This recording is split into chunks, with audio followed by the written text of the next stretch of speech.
आज के सत्संग में हम सत्संग को लेकर ही बात करने वाले हैं।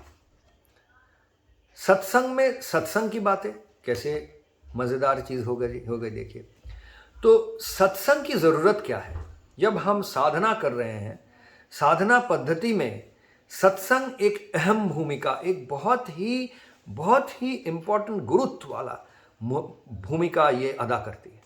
सत्संग साधना पद्धति में सत्संग जो भूमिका अदा करती है, उसको समझाने के लिए आज मुझे एक रेफरेंस यानी किसी और का बहुत ही एक अच्छा, ज़रूरी, गहरा काम को आपके सामने लेके आना पड़ेगा। और वो काम है, ये देखिए, एसेंशियल स्पिरिचुअलिटी। इसको लिखे हैं, जिस सज्जन ने इसको लिखा है उनका नाम है रॉजर वॉल्श। आप देख रहे हैं पीएचडी वगैरह ये सब है।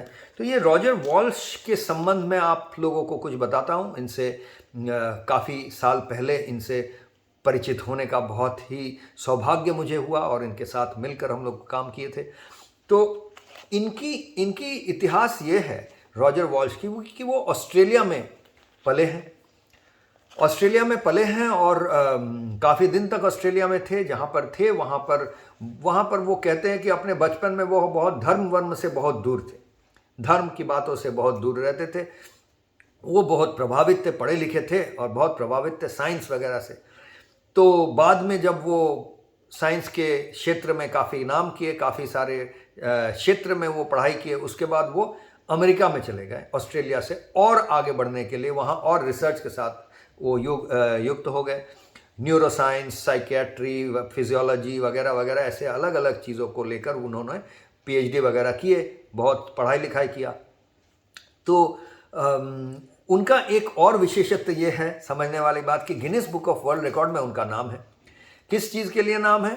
जो एक ही साथ सबसे ज़्यादा जो डिगबाजी बोलते हैं, मतलब समरसॉल्ट खाना, जो गोला करके अपने आप को डिगबाजी हम लोग बंगला में बोलते हैं या अंग्रेजी में समरसॉल्ट बोला जाता है। ये इसका उनका रिकॉर्ड था, वर्ल्ड रिकॉर्ड था। एक ही साथ सबसे ज़्यादा नंबर वो समरसॉल्ट किए थे। तो पता नहीं अभी तक उनका ये रिकॉर्ड कायम है कि नहीं, पूछना पड़ेगा, देखना पड़ेगा। आप लोग देख सकते हैं, लेकिन एक समय उनका ये रिकॉर्ड था। तो वही इंसान, वही सज्जन आगे चलकर जब उन्होंने साइंस और फिजियोलॉजी, मेडिसिन, न्यूरोसाइंस ये सब में बहुत शोध किया, उसके बाद उनका इंटरेस्ट आ गया ध्यान या मेडिटेशन के क्षेत्र में, क्योंकि उसमें से वो देखे कि मन के बारे में बहुत कुछ पता चल रहा है। तो उसके बाद बहुत साल बिता दिए ये मेडिटेशन के जो अलग अलग टेक्निक्स थे, अलग अलग कौशल थे, ये सबको समझने के लिए इनका क्या फ़ायदा है, नहीं है। और उसके बाद उसके ज़रिए उनको परिचय हुआ अलग अलग धर्मों के साथ, क्योंकि बहुत सारे ये जो ध्यान की जो साधना है वो धर्म के साथ भी जुड़ा हुआ होता था। एक ही धर्म नहीं, अलग अलग धर्म के साथ, वो बुद्धिस्ट धर्म हो, हिंदू धर्म हो या जो भी धर्म अलग अलग हो। शुरुआत में तो वो ये जो एशिया में ये सब जो धर्म प्रमुख है इनके साथ ज़्यादा जुड़े, क्योंकि ध्यान इसी में ज़्यादा इनको प्रभावशाली, ध्यान का जो साधना है वो ज़्यादा इसी में प्रभाव था, तो इनके साथ जुड़े। उसके बाद धीरे धीरे देखे कि नहीं, क्रिश्चियनिटी में भी कॉन्टेम्पलेटिव क्रिश्चियनिटी है, उसमें भी ध्यान की जिक्र है, इस्लाम में भी है, हर धर्म में है। तो ये सब के ज़रिए उनके धर्म के प्रति थोड़ा एक आकर्षण हुआ। वो हर एक धर्म को, विश्व में जो अलग अलग धर्म, बहुत लोग प्रभावित हुए हैं, अलग अलग धर्म को मानते हैं, ऐसे धर्मों का उन्होंने बहुत शोधन किया। 23 साल इन अलग अलग धर्म के उन्होंने शोधन किया, स्टडी किया। तो ये धर्मों को स्टडी करने के बाद उनका इरादा था कि हर धर्म में ही वो देखे कि कोई ना कोई साधना पद्धति भी छुपा हुआ है। धर्म में वो देखे कि बहुत सारे ऐसे चीज़ें जो कुछ काम के नहीं हैं, जो धर्म के अंदर आ गए हैं, उन चीज़ों के लिए बहुत लोग उनके जैसे, वो खुद कहते थे, वो भी उन्हीं में से एक थे, जो धर्म को छोड़ ही दिए थे, धर्म को कुछ मानते ही नहीं थे, क्योंकि धर्म में बहुत कुछ ऐसा आ गया था जिसका कोई आज के ज़माने में जिसका कोई फ़ायदा नहीं है, लगता था उनको ऐसा। लेकिन वो देखे कि ये सब के अंतराल में छुपा हुआ ऐसे बहुत सारे खजाना है हर धर्म में, जो कि साधना पद्धति है, जो चिरंतन है, सनातन है, कहा जाता है पेरिनियल, अंग्रेजी का शब्द है पेरिनियल। तो ऐसे बहुत सारे पेरिनियल प्रैक्टिसेस यानी सनातन साधना, जो साधना पद्धति चिरंतन है, ऐसी कुछ साधनाओं का खोज उनको मिला हर धर्म के अंदर। तो उन्होंने ये 7 प्रमुख धर्म, जो बड़े बड़े धर्म हैं, उन धर्म को अच्छा से शोध करके उनमें से उनको जो 6 बड़े बड़े जो धर्म हैं उनको उन्होंने स्टडी किया, शोध किया, और उनमें से उनको 7 प्रमुख साधना पद्धति मिला जो कि हर 6 ये बड़े बड़े जो धर्म हैं उसमें कॉमन है। माने वो सब में उनको दिखाई दिया किसी ना किसी तरह से ये जो साधना पद्धति है ये हर धर्म के अंदर किसी ना किसी तरह से छुपा हुआ है। तो इन 7 जो पेरिनियल प्रैक्टिसेस या चिरंतन साधना पद्धति है, उन चिरंतन साधना पद्धतियों को लेकर ही उन्होंने इस किताब को लिखा। इसमें 7 चैप्टर्स है, जैसे ये चैप्टर 1 ऐसे ही 7 चैप्टर्स है। तो 7 चैप्टर में उन्होंने ये 7 पद्धतियाँ जो है उनके बारे में लिखा। देखिए लिखते हैं the 7 central practices to awaken heart and mind. 7 central मतलब हर धर्म के अंदर जो छुपा हुआ है।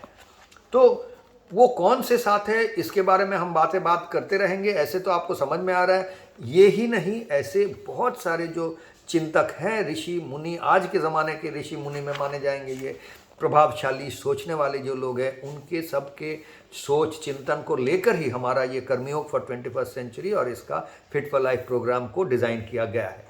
लेकिन एक चीज़ जिसके बारे में मैं आज बात कर रहा हूँ वो है संगत या सत्संग की क्या ज़रूरत है। तो ये देखिए, ये किताब चैप्टर 1 यहाँ से शुरू हो रही है, लेकिन चैप्टर 1 लिखने के पहले ही उन्होंने और इतने सारे किताब लिख लिए हैं। किताब का ऑलरेडी इतना भी वो लिख डाले हैं। यहाँ से चैप्टर 1 शुरू हो रहा है। तो इसमें क्या लिखे हैं?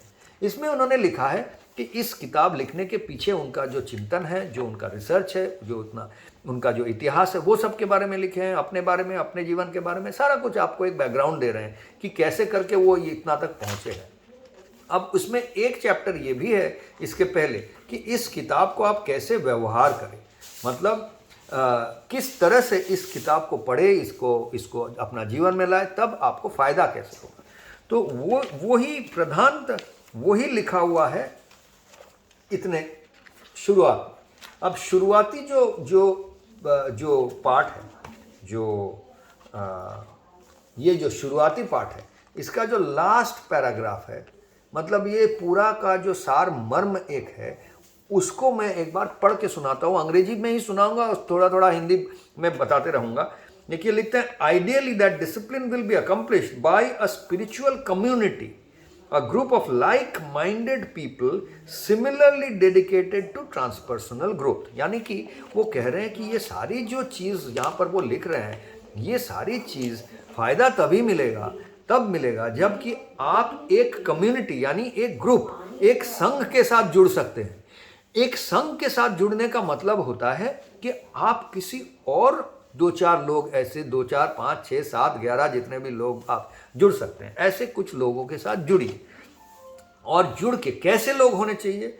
Who are a group of like minded people similarly dedicated to transpersonal growth. मतलब ऐसे लोग जिनकी मानसिकता, जिनकी विचारधारा, जिनकी चिंतन आपके ही जैसा ट्रांसपर्सनल ग्रोथ की ओर। ट्रांसपर्सनल ग्रोथ यानी विकास। कैसा विकास? पर्सनल ग्रोथ यानी खुद का विकास। ये जो खुद का जो एक संकीर्ण में अपने आप को हम संकीर्ण तरह से जो देखते हैं, उसका विकास, ये भी ज़रूरी है, पर्सनल ग्रोथ। लेकिन ट्रांसपर्सनल, ये प्री ट्रांस का कॉन्सेप्ट में का विषय जो है पहले समझाया हूँ, उसमें आप देख ले सकते हैं। तो ये ट्रांस मतलब खुद से आगे बढ़ते हुए, खुद से आगे चलते हुए भी ट्रांसपर्सनल मतलब समूहों की, अपने आपके आगे निकल के जो विकास है, ऐसे विकास में जिनका इंटरेस्ट हो, जिनका इच्छा हो, जिनका विचार हो, ऐसी कुछ लोग साथ मिलकर आप सत्संग करें, और मतलब एक साथ मिलकर संगत करें और एक साथ साधना में लगे। तब आपकी साधना पद्धति में जोर मिलेगा, साधना पद्धति काम में आएगा। तो इसकी बहुत ज़रूरत है। इसके बाद वो कहते हैं, this community will provide support that the larger community can not. मतलब आप तो आपके आजू बाजू में, आपके अगल बगल ऐसे संगत है, जैसे कि आपके परिवार है, आपका मोहल्ला है, आपका गांव है या शहर है, आपका ऑफिस है, आपके कॉलीग्स हैं, आपके दोस्त हैं, आपके जो राज्य है, देश है, ऐसे अलग अलग बड़ा कम्युनिटी है। लेकिन ये कह रहे हैं, ये वो कम्युनिटी का अपना भी बहुत अहमियत है, लेकिन वो शायद उतना सपोर्ट नहीं कर पाए जितना कि आपका ये एक छोटा कम्युनिटी, छोटा एक संघ जो ट्रांसपर्सनल ग्रोथ यानी संकीर्ण खुद से बाहर निकल के विकास में जिनका इंटरेस्ट हो और जो एक साथ मिलकर आप साधना कर रहे हैं। तो ये आपके सत्संगी हो गए। साधना में आपके संगत दे रहे हैं, कुछ लोग मिलकर कर रहे हैं, ये आपके सत्संगी हो गए। और फिर वो कहते हैं this community will provide it and ideally will include one or more advance practitioners who can act as guides or teachers.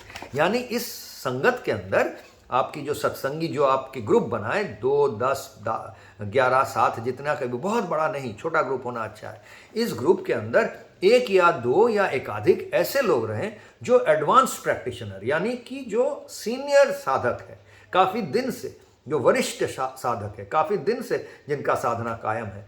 आप अगर अभी शुरुआत कर रहे हैं तो आपको ऐसे लोगों को के साथ जुड़ना चाहिए जो पिछले 10 साल से, 15 साल से, 7 साल से, 8 साल से, 70 साल से, 700 साल से ये साधना में जुड़े हुए हैं। ऐसे लोगों को ढूंढ के उनके साथ आप जुड़िए और उनको अपना गाइड या टीचर या आपको राह दिखाने वाले मार्गदर्शक के रूप में आपके संघ के अंदर रखिए। तो यही इसी तरह से हम भी इसको डिज़ाइन किए हैं और इसी तरह से हम कहते हैं कि इसको अब हम सबको करना चाहिए। आज तो टेक्नोलॉजी के ज़रिए ये जो संगत है ये कहीं से भी, हम एक रूम के अंदर होना है ऐसा कोई ज़रूरी नहीं है, कहीं से भी हम जुड़ सकते हैं। अच्छा, अगर ऐसा हो गया कि हज़ारों, लाखों, करोड़ों लोग जुड़ रहे हैं तो भी इसके अंदर ज़रूरी है जो साधना कर रहे हैं ये छोटे छोटे ग्रुप में 10, 11, सबसे ज़्यादा 11 से ज़्यादा मैं नहीं कहूँगा, 11 लोगों के 7 जन हो तो 7 जन मिलकर एक साथ मिलकर कीजिए। आप इंटरनेट के ज़रिए तो बड़े ग्रुप के साथ जुड़ रहे हैं, लेकिन 6-7 जन एक साथ एक ही रूम में हो सके तो कीजिए, अपने बीच में डिस्कशन कीजिए। ये आपका संगत हो गया। और इसी को यही कहता हूँ सत्संग का, ये जो हम आखिर में ये सत्संग करते हैं, ये सत्संग का अहमियत यही है। इसको करने से तभी फ़ायदा मिलेगा। मतलब एक दूसरे को मोटिवेट करते रहेंगे, एक दूसरे से सीखेंगे, जानेंगे, ये बहुत ज़रूरी है। और हर धर्म में इसका जिक्र किया गया है और हर धर्म इसको व्यवहार करता है, इस कौशल को व्यवहार, सत्संग की कौशल को व्यवहार करता है। तो इसलिए सत्संगी ढूंढिए, सत्संगी बनिए और एक साथ संगत में मिलकर सही काम कीजिए। सतमंगलमय सुंदर को आप कायम कीजिए अपने जीवन में, औरों के जीवन में।